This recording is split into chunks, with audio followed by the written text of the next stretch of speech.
Hey guys, it's Michelle bringing you some more primal movement for Paleo on the Go members. Today we're going to talk about why planks are not good for your core. So I know that sounds crazy, but I'm going to further explain. All right, so first of all, I want to just mention how I'm in my home, and this is easily done in the convenience of your own home or even at the office if you're not worried about looking silly. So first let's talk about the function of the core and why planks, just in the common way that we do them, are not as good. The common use of the core is picking things up off the ground, okay? Holding things like maybe a baby on our hip, or putting things away. We might have to rotate, we might have to reach. Our core is stabilizing our spine no matter what we're doing, all right? Commonly, we have to brace our midsection for a short amount of time, but we don't have to hold it tight for a very long time. All right, say in the situation that we're doing a heavy squat. It's a short 5-second movement where we have to brace for a short amount of time. So I want to talk about building tension, but not for longevity.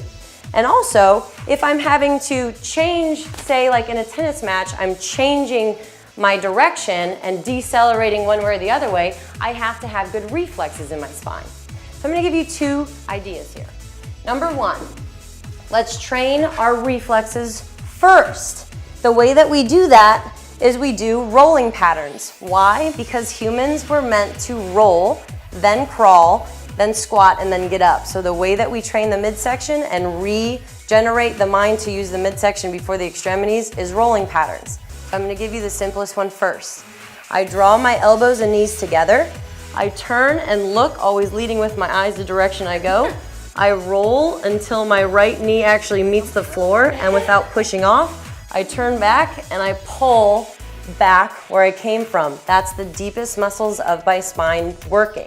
Turn, look, roll, and turn, look, and roll back without pushing off.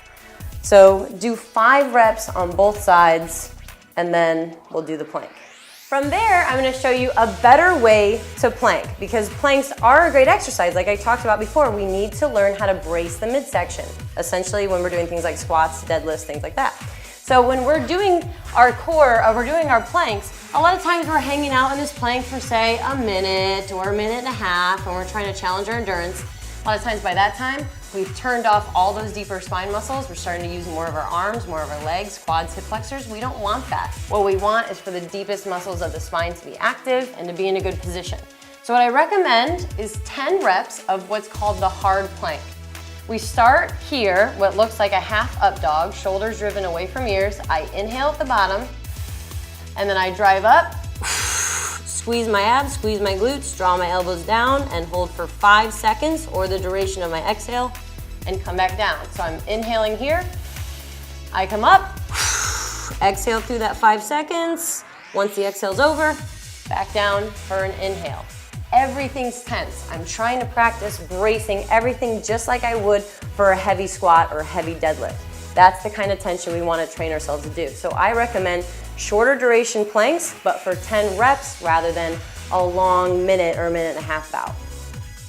All right, so that wraps up my spiel about why planks aren't good for the core. As you can see, they truly are, but you have to do them in the right way. Train yourself to be tense, do short duration, don't do so long, and make sure that you understand the position that you're really trying to get into. Ultimately, the plank should look like the top of a squat or the top of a deadlift. Very tense, and understand to brace and breathe.